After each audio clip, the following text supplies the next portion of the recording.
What does it feel like to be a pop artist with a message and changing people's lives? I don't know, but that's why we got Brit Nicole in the studio, and we are about to figure it out. Let's go. You're tuning into the destination for TV superfan discussion, AFTERBUZZ TV. And now, let the buzz begin. Brit Nicole in the building. Welcome to Spotlight On in the AFTERBUZZ Studios. We have Brit Nicole here, and she is going to teach us what it's like to change people's lives with a message, right? Hey, I'm going to try. I'm going to try and teach you. Awesome. Well, thanks for coming in. Thank you so much for having us. Yeah, awesome. So good to be here. Yeah, before we get going, Britt, is it all right if I call you Britt? That's perfect. Awesome. Yes. So before we get going, I want to do the social part of this up front. Okay. Where can anybody watching find you on social media so they can interact with you? Yes. Instagram, it's Brit Nicole. Twitter, it's Brit Nicole. Facebook is just Brit Nicole. Whoa. Yes. Snapchat, real Brit Nicole? Nicole. Oh, so many, sorry. Didn't get in early enough to get right? that on I know Snapchat. people keep taking my name, so. You know, you might get lucky. Can I have it back, please? Yeah, you might be able to go back, circle back around. I didn't used to have Brooks Forrester on Twitter and on Instagram, but then I circled back around just randomly, and it was available. Really? So I don't know if that's... So did all your old friends like switch over to the new thing, or did you have to start No, fresh? it automatically changes Just for changes you. your name? Yeah. Thank you for Yeah. letting me know about that. You might Okay. want to try. I'm gonna try and make that happen. Especially because if I you- really want. I want it to just be my name. You want it to all be on there. Yeah. Can I ask you about Brit Nicole, your name? Yeah. So is your name Brittany Nicole? It is. When did you start going by Brit Nicole? Yes, so when I signed to the label, I was 21 years old, and I signed as Brittany Nicole. My last name was Waddell at the time. It's now Crosby because I got married. Right. But yeah, so they were just like, it actually was like kind of in Britney Spears' prime, and you know, she had the blonde hair, her name was Brittany, she was doing pop music, and so they just kind of came to me and were like, you know, like anything else maybe that like your friends call you or whatever, and I was like, well, all my friends call me Britt, so I mean that would just seem natural to just go by Britt, and my middle name's Nicole, and like that sounds probably better than Waddell. Yeah. So yeah, let's do it. Do you ever get confused with anybody? What people go like, oh, Brit Nicole, and then they assume that you're somebody else, or are you the only one out there? I mean, there's a lot of Brittany Nicoles. I've met a ton at shows. I feel like it was a super popular name, like back in when I was born. Yep. Yeah, We're the same age. We're the same age. We don't have to say it. Yep, perfect. But yeah, so I've met a lot of Brittany Nicoles. I was almost named Marty, which I feel like would have been awesome. Tell me about that. Well, my dad's name is Marty, and so that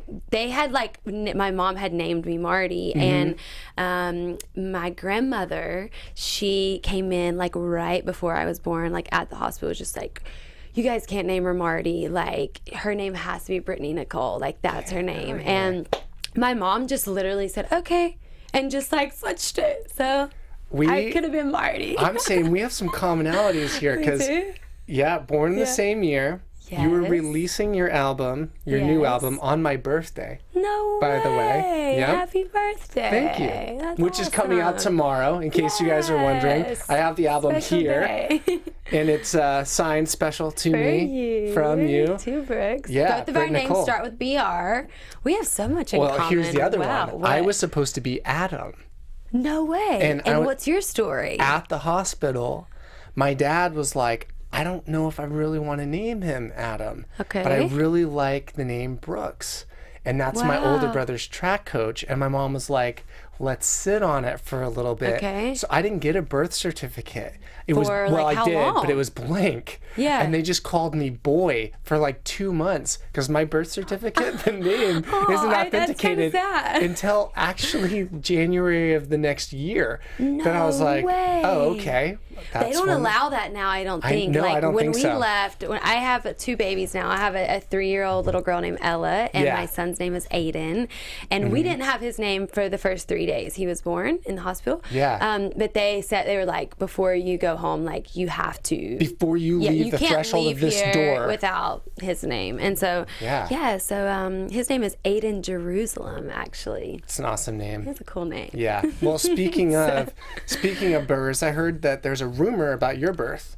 And What about I'm it? settling this. I haven't heard it. Yeah, I don't think. I think you might have. Okay, what is it? Okay, I'm settling it right now let's settle on this Spotlight, AfterBuzz right here, TV. AfterBuzz, here we go. Rumored that when you were born, unlike most children who come out crying, you came out singing. True or not? Almost a Paul Bunyan myth going on about you, Britt. Maybe I did. I don't know. Let's call my mom right now. I have my phone, mom. Like, this is true. I don't know. No, maybe your scream, maybe your cry was maybe just it was beautiful. the perfect pitch, and they're like, oh, maybe my it was. God. You know, I don't know, but like my kid Ella, she didn't cry at all when she was born. Like She no sang. sound. Like There you it go. was like nothing. So I don't know what I did, but I know I started singing when I was 2 years old, like legit singing and like harmonizing and like everything. And my kids have the same gene. Like it's crazy. Were your siblings singing? Is that how you started singing My at such a young brother age? sings. Yeah, we're 15 months apart. And he plays guitar. He sings. My mom sings. My grandfather sings. Everybody in my family. My dad. Very musically inclined. Yeah. So I was just around it. So I think it just. You know, I got it inside of me at a very young age. Yeah, at a very young age, you wrote your first song at 7. I started like playing around with like writing and stuff, but I loved writing stories like in school. But I didn't like officially write my first song until I was 16. Till you were 16. Yes, and that was. Well, I think I was 17 actually. I was about to go to college, Belmont University in Nashville, Tennessee. Long story short. At 16. Sorry, 17. 17. Yeah, 17. Okay. So I graduated a little early. Literally, yeah. But I was about to go to college, and long story short, I didn't feel like I didn't feel like it was the right thing for me. So ended up not going to school, and I started working with some producers in North Carolina, where I'm from. Yeah. And then I wrote my first song with them when I was 17. Well, yeah. when you were 17, that's a moment. So you take me through that for a second because that's early to make such a big decision. Like, what did 17-year-old Brit Nicole know? Like, she was making the decision for you now. Like, what was that like to make that decision at 17? Were you like, nah, college, who needs it? Dude, I wanted to go to school. Like, growing up, my parents went through a divorce when I was 7 years old, and our family had just been through like some different things, and I felt like college was like that time to like kind of go away and like grow up and have all these weird experiences that you saw on TV. yeah, I was just excited, like to just kind of go do my thing, Yeah. And I just like kept the whole summer. I feel like my parents just wanted me to like stop talking about it because it was nonstop. Just what am I supposed to do? Like, I want to go to school and like I really feel like excited to go, but something like in my heart just feels like it's not the right thing for me. Yeah. So I auditioned for the music program at Belmont University, and I got accepted. I got a scholarship. Wow. So I was like, wow. Making like, it even harder. It made it way harder. I was like, this feels like it's like supposed to be. Like everything's working out perfect.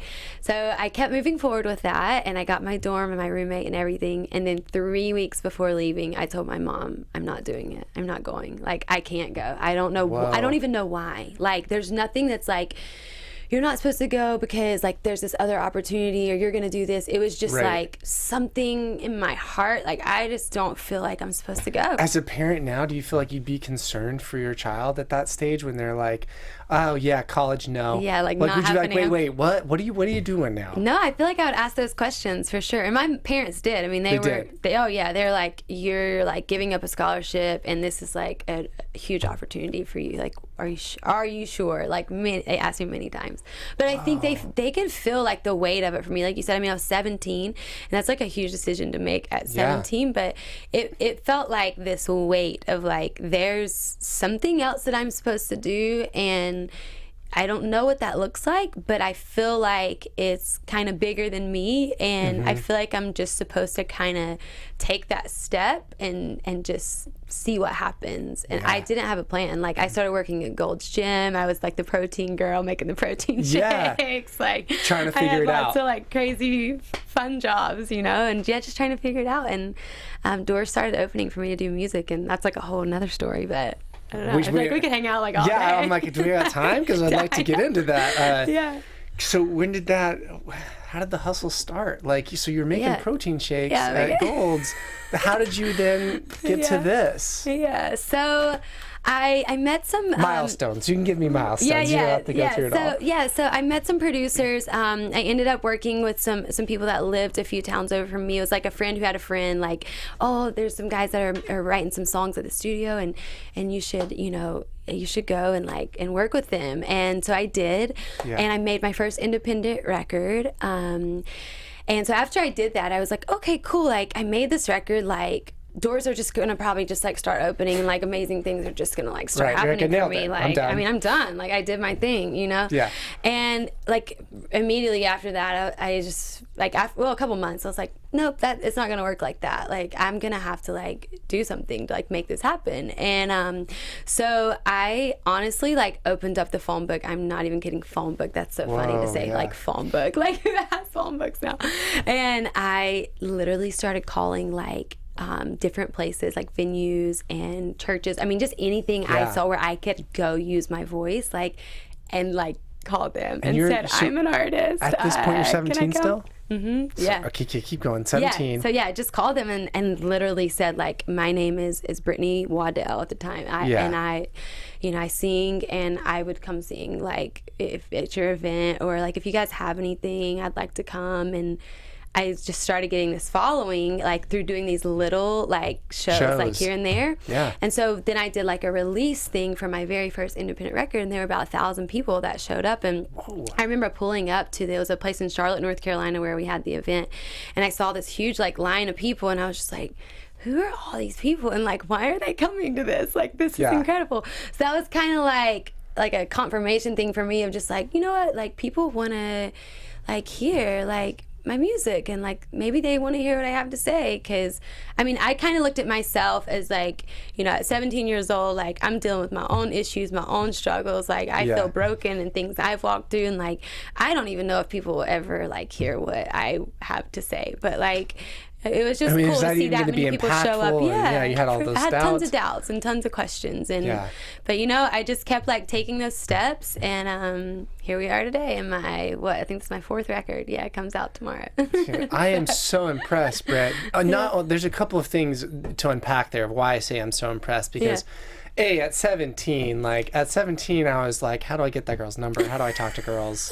That was like awesome. my MO, So, but then we lived in a time that was, I feel like it was even more challenging to really put yourself out there. And I say this for anyone that may be watching, like, you have your own dreams and your goals, and I feel like that's been more widely publicized, and we've seen that model work more often of like young people wanting to make something happen, and you can use the internet and use resources, and technology just helps you spread whatever it is that you're doing.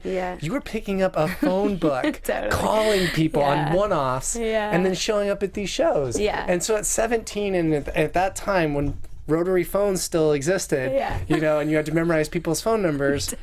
If you're under 20, you probably are like, what? Like, what are they talking about right now? Or because enough people have said it. Either way, Google it. It's still fun. Yeah, it's a real thing. I mean, you remember you had to like tell your friends, be there at 7. Yeah. Because if you're not there, we're leaving. Yeah. And that's what happened. Totally. Or you'd go over to your friend's house and you were 10 minutes late, and they're like, yeah, they're already on their bikes headed to the dirt path. So you're like, oh, I gotta catch up.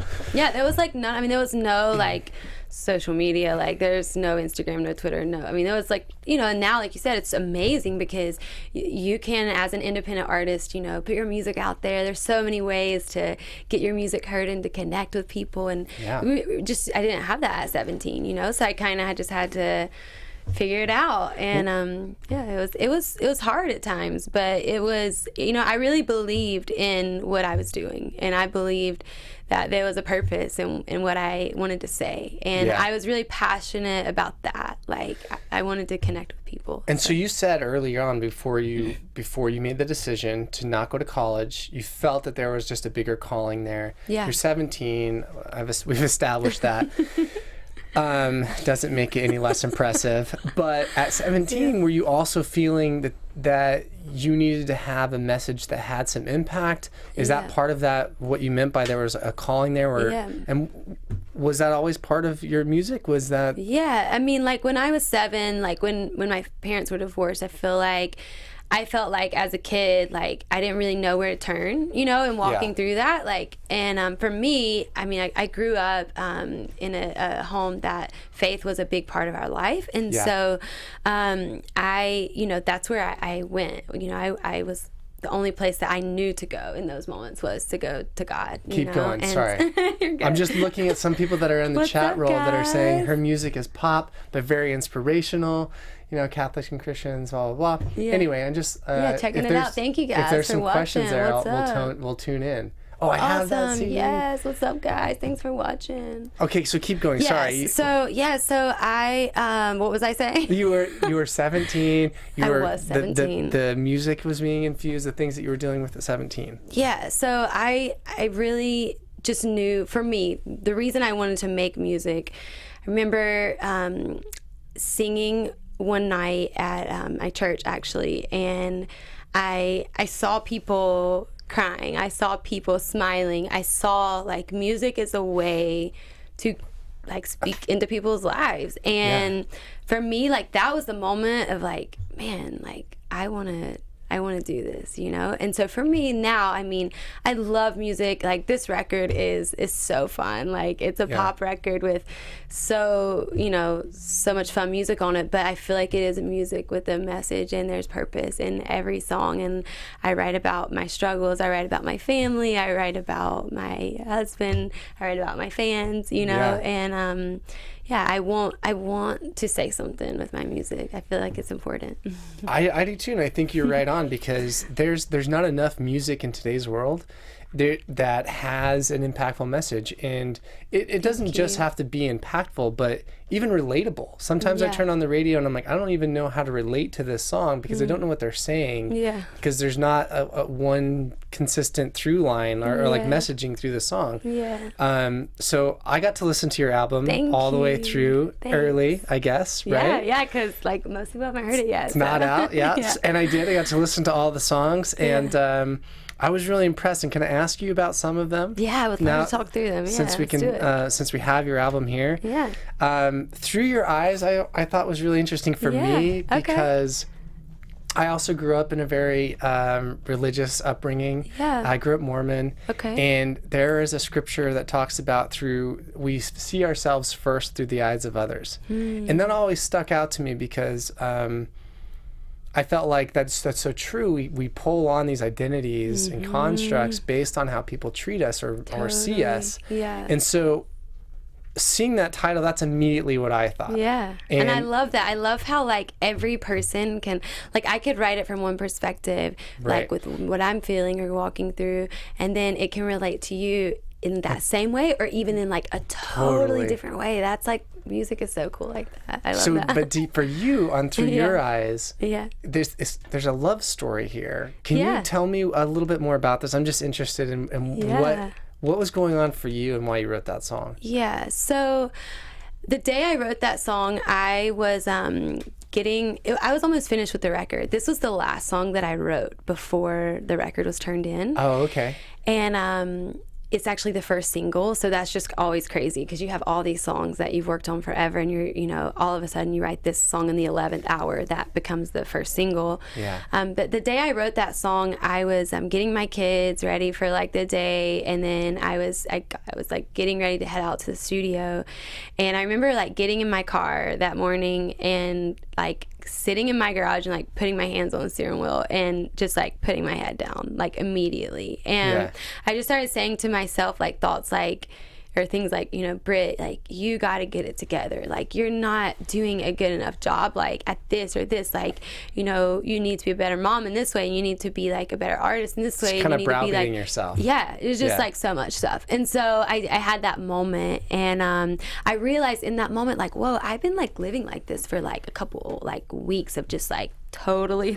like just that way. It was rough. And so I just felt like in that moment that God just met me there and just lifted up my head and just spoke truth like into my heart. And also like the song is also about like my husband and those people, you know, who come in your life, and when you are like beating yourself down like that, they speak life into you and they like remind you like how they see you. You know what I mean? Like you might see yourself like, you know, whoever it is, like really weak, or like I'm not a leader, I'm not good enough, or whatever. But like the person sitting across from you could be like, you're like incredible. You know what I mean? So it's about like, you know, having those people look into your life, whether that's God, whether that's a friend, whether that's a husband or a wife, or like whoever it is, and just speaking like that truth over like who you really are, you know? That's awesome. And if you haven't, for those listening, if you haven't listened to this album, I'll admit this. I'm not a fan of Christian music for the most part. I hear Christian music and I'm like, boring. Or I go, ugh. I like your honesty. And I just change the channel. And and I still listen to the radio here and there. So I guess channel's a thing still. So, but this album, you've done such a good job of making good messaging. And I read somewhere like music that you would want your kids listening to. Enjoyable. Thank you. And the beat, the way it's put together, it's not manufactured in a way that's like, oh cool, another studio album that's been put together with the same rhythms, the same beats. Cool. I don't know if I'm saying the right musical. No, I mean thank you for saying all of that. I mean, we worked on this record for the last like 3.5, 4 years. A lot of life happened, you know, for me in those 4 years, and we really wanted to make a great record for these guys, you know. And so thank you for saying that. You know, for me as an artist and as a songwriter, I never sit down and say like, today I'm writing a Christian song, you know, or today I'm writing a pop song, or today I'm writing it's like I sit down and I just write my heart, and that's what this record is. You know, it's not a pop record or a Christian record, or it's like I don't like putting it in this box of this is the record. You know, it's like this is my heart, and like I just hope that people just connect, and that it makes them smile and it inspires them. And well, that's kind of you kind of hit the nail on the head, because when I was listening to it, I was trying to categorize it. And I was like, well, it's kind of like I came with some preconceived notions only because I knew a little bit about you. I was like, oh, it's going to have some Christian element, like Christian album tones to it, and it just didn't. But it had all the good messaging that you would get from something like a Christian album. Okay. To the rest of the album, there's so much stuff I want to cover, so I don't want to. I'm stressing out because I don't. Brit Nicole VR said, Brooks, thank you for having Brit. He's awesome. Brit Nicole What's VR. Up, Brit Nicole VR. He's from Brazil. Oh, nice. Yeah. He's an awesome fan. Pura, I guess that's the one I don't know Portuguese that thing I know. language, but do it. I think that's like pure beauty. Oh, I love that. That's kind of how they greet people sometimes. Nice. I love the music, and the people can connect to Brit's music. Cool, thank you. Well, on here too, you have, let's see, All the Money was good. I'm just going to read some of them. Better was good. Work of Art. Falling in Love, which is like, I want to continue to keep falling in love with you. That was cool. I'm really excited for you guys to be able to listen to the album. Be the Change was cool. I'm going to go to No Filter. I'm going to skip All Day and Pave. No Filter speaks to me in particular because we live in a world of like a patina, right? Like, and everything outward messaging is always trying to put us in the best light. Where did the inspiration for this come from? No Filter.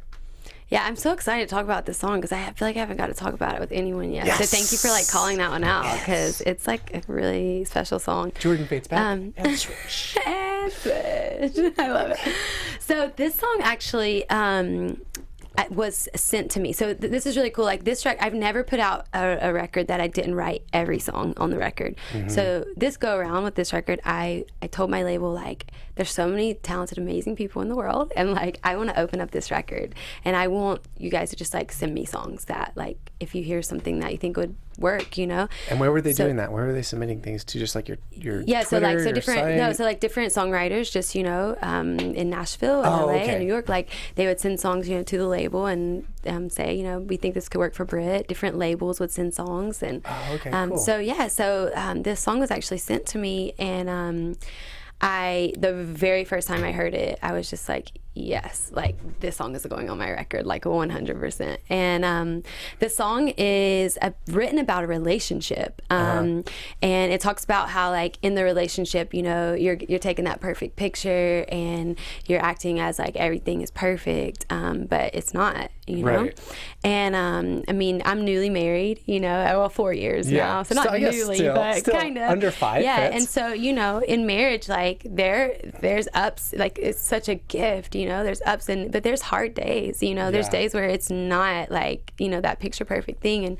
And so that song just like spoke to me, and then it spoke to me on the level of like you said, I mean, in the world that we live in with social media and Instagram, everything, just feeling like, you know, you have to portray like this perfect image and this perfect life. It gets hard and it gets tiring, and like the song is just like, hey everybody, like let's take the filter off like for a minute and let's just like be real with each other and honest and vulnerable, and like talk about our struggles and talk about real life and like show those flaws, you know what I mean? Like don't feel like you, and I struggle with it as much as like anyone else, you know, of like feeling that need to like have like perfection and to portray that in like everything you do, but you know that's not real. And so this song is just about like being real, you know. So I'm glad you like it. No, it's great. And how has that been for you in the world of like the outreaching of fans? I can't imagine that experience. Like there has to have been people that have reached out and the way that their music has impacted you, and what has that been like for you as an artist? No, I mean, these guys that are like commenting now, you know, like they're why I make music, and every time I take the stage, every single night, you know, there's days that I get tired or I still get nervous like every time I take the stage. I was about to ask something like that. It's like every show. Do you get nervous when you do this, or are you all good now? No.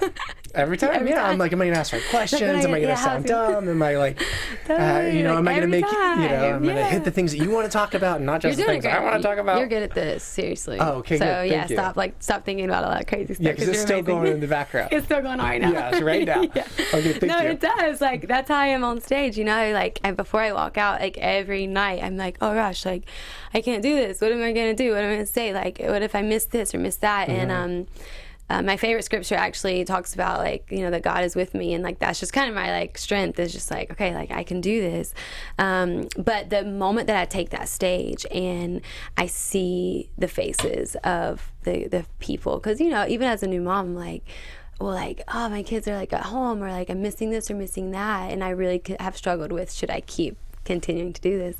But the moment like I see these people's faces, girls, guys, like moms, like all ages, you know, I'm just immediately like, yes, like I'm supposed to be right here in this moment right now, you know. And when those tears like start falling down that girl's face, and you know, a song is speaking to her heart, and maybe she's struggling with an eating disorder, or she's struggling with cutting, or she thinks she's not good enough, and I'm able to just look at her for 1 second and just say, you're beautiful. Like, just say that to her. Like, that can, you know, change her life forever. And I mean, are we both about to cry? Yeah, like I'm about to cry, because I like these moments like happen every night, and it's just it's incredible, because that's like someone's life, you know, someone that maybe has been abused or been hurt in some way, and like to be able to have a platform to be able to just like say something to them that helps them in some way. You know, it's not about trying to tell someone like, you know, how they should live or what they should do. It's just like, for me, I want to reach out to that girl in the moment and just love her, you know. So I get to do that, and there's so many stories of fans that, you know, write letters, and I get to read all the letters, and I get to hang out with them for hours after the show, and it's incredible. So I'm Britt, what a thankful. Cool calling. Yeah, it's I fun. say that because at 17 you felt that and you made that choice. Yeah, and I probably wouldn't be here hanging out with you if like I didn't make that decision at 17. For sure. Yeah, I'd probably be like working at Gold's Gym. Yes, totally no. I don't know. Yeah. Well, I'm new to your music. I'm new to, you know, just having met you today. And I've got to say, I'm super inspired by it. Cool. Thanks, and Brooks. it meaning like all that you're doing. Thank you. And I don't think it's just me. I mean, you were nominated for a Grammy. Yeah. So not only are fans liking your music, other people in the industry are going, hey, not only is your music changing things, it's written really well and it's produced really well. And Thank you. I think it's awesome. It's self-entitled, right? Yeah, this is my first self-titled record. Self-titled, Brit Nicole. Yeah, easy I to don't know remember. make sure I got it on the right camera here. So if you haven't heard the album, it is coming out tomorrow. It is, yes. On my birthday, October 7th. Happy Nice. birthday, seriously. Good call. Good one. And yeah, good day. where can fans get the album? Yeah, iTunes, Amazon. You can listen on Spotify. It'll be in lots of different stores, Walmart, some Targets. be So yeah, everywhere. just like you'll be able to find it. And you know go get it. how cool it is? I've got the last album that I bought, like actual CD, was Wilco, self-entitled Wilco. I don't know if you know the band. If not, go check them out too. I've heard of them, but I don't. They're think I know great. their music. Okay, They're from sweet. Chicago. Okay, and cool. but this is so cool to have a CD. I know. You know what I mean?